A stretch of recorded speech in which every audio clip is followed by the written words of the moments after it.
કેશોદ નગરપાલિકા દ્વારા અજાબ રોડ પર આવેલ એનપી કોલેજ અને અક્ષયગઢ વચ્ચે નવા પુલનું કામ કરવામાં આવી રહ્યું છે, જે પૂર્ણ થાય તે પહેલા ચોમાસાની શરૂઆત થતા વરસાદના કારણે ડાયવર્ઝનમાં પસાર થતા વોકડામાં પાણી વહેતા રસ્તો બંધ થયો હતો. આથી કેશોદ અને મેંદરડા તાલુકાના ગામડાઓ તરફ જતા રાહદારીઓ અને વાહનોની અવરજવર બંધ થઈ હતી, જેને લઈ ફાગડી રોડ પર ફરીને જવું પડતું હોય વધુ સમય લાગતા રાહદારીઓમાં રોષ જોવા મળ્યો હતો. વાલાભાઈ નાજાભાઈ ડાંગર, ગામ નોંધણવા.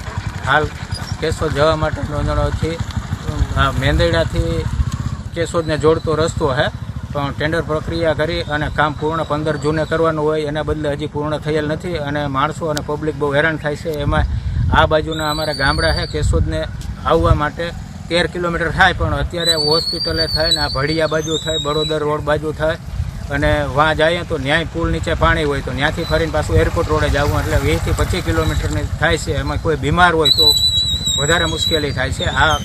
આ કામ પૂર્ણ કરવું, તેમજ વાં રેલવે ફાટક પાસે જે છે ન્યાય આજે 3 વર્ષથી એમણે છે, એટલે અમારે આ ઉગમણી બાજુના ગામડા બહુ હેરાન થાય છે અને પબ્લિકે હેરાન થાય છે અને બીમાર માણસ હોય, કોઈને જનાવર એડું આ તે તોય 108ને ફરીને જવું પડે, આવી મુશ્કેલી છે. આ નવો બ્રિજ બનાવ્યો ત્યારે કાચો રસ્તો ડામરથી બનાવવો જોઈએ અને ચોકસાઈપૂર્વક બનાવવો જોઈએ કે કેમ? અહીંયા ચોકસાઈપૂર્વક બનાવવો જોઈએ, પણ એ નથી. સવારના રોડ બંધ હતો, અમારે અહીંથી ફરીને બધાને જવું પડે. પુલનું કામ પૂર્ણ ન થાય ત્યાં સુધી વોકડા પર ડાયવર્ઝન નીચે પાણી નિકાલાનો પાઇપ લગાવવો જોઈતો હતો અને ડાયવર્ઝન રસ્તા પર ડામર કામ કરવાનું થતું હોય તેમ ન કરાતા રસ્તો કાદવ કીચડવાળો બનતા રાહદારીઓએ અનેક સવાલો ઉઠાવ્યા હતા. જેવો વરસાદ થયો કે વોકડો વહેતો રસ્તો બંધ થયો હતો. ચોમાસું શરૂ થતું હોય એટલે કે 15 જૂન પહેલા રોડ રસ્તાની અધૂરી કામગીરી પૂરા કરવાની થતી હોય છે, પરંતુ પુલનું કામ પૂર્ણ કરવામાં આવ્યું ન હોય લોકો હેરાન પરેશાન થતા હોય, તેથી રાહદારીઓએ ગુસ્સો ઠાલવ્યો હતો. મારું નામ મનદીપ ગોસ્વામી છે. હું કેશોદનો જ રહેવાસી છું.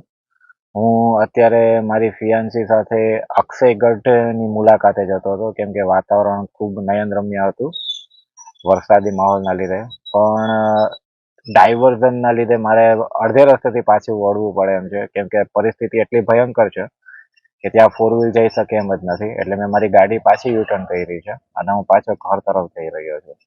મારા અંદાજે આ કામ કેશોદ નગરપાલિકા કે PWD ડિપાર્ટમેન્ટ જેમાં બી આવતું હોય એ લોકોને ચોમાસાની શરૂઆત પહેલા કરી દેવું જોઈએ, પણ એવું બનેલું નથી. થોડાક દિવસ પહેલા જ્યારે હું સાસણની મુલાકાતે આ રસ્તા ઉપરથી જતો હતો ત્યારે કોઈ વરસાદ નહોતો, પણ ત્યારે પણ આ ડાયવર્ઝનની હાલાકી આવી જ હતી અને આની આગળ પણ એક ડાયવર્ઝન છે જે મારા મત મુજબ કેશોદ ગ્રામ્ય વિસ્તારમાં આવવું જોઈએ, તે ડાયવર્ઝનની પણ હાલાકી આવી જ છે.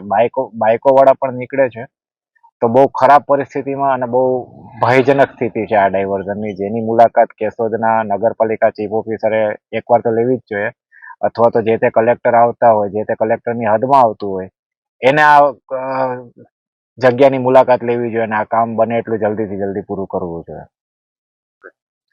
જ્યાં સુધી મને દેખાય છે ત્યાં સુધી આ રસ્તો બહુ બિઝી છે, આજુબાજુના વાડી વિસ્તાર અને આજુબાજુના ગામડાઓની સાથે કનેક્ટેડ છે, જેથી કરીને સ્કૂલના બાળકો, નાની મોટી નોકરિયાત વાળા લોકો આ રસ્તાનો યુઝ કરતા હોય એવું હું જોઈ શકું છું. ઘણા બાઇક વાળા અહીંથી પસાર થાય છે અને મોટી જાનહાનિ બની શકે એમ છે. તો સરકારે યોગ્ય પગલાં લઈને બને એટલું જલ્દીથી જલ્દી કોઈ મોટી જાનહાનિ, કોઈ એક્સિડન્ટ થાય એ પહેલા આ કામને વહેલી તકે પૂરું કરવું જોઈએ, આવી મારી માંગ છે કેશોદના એક જાગૃત નાગરિક.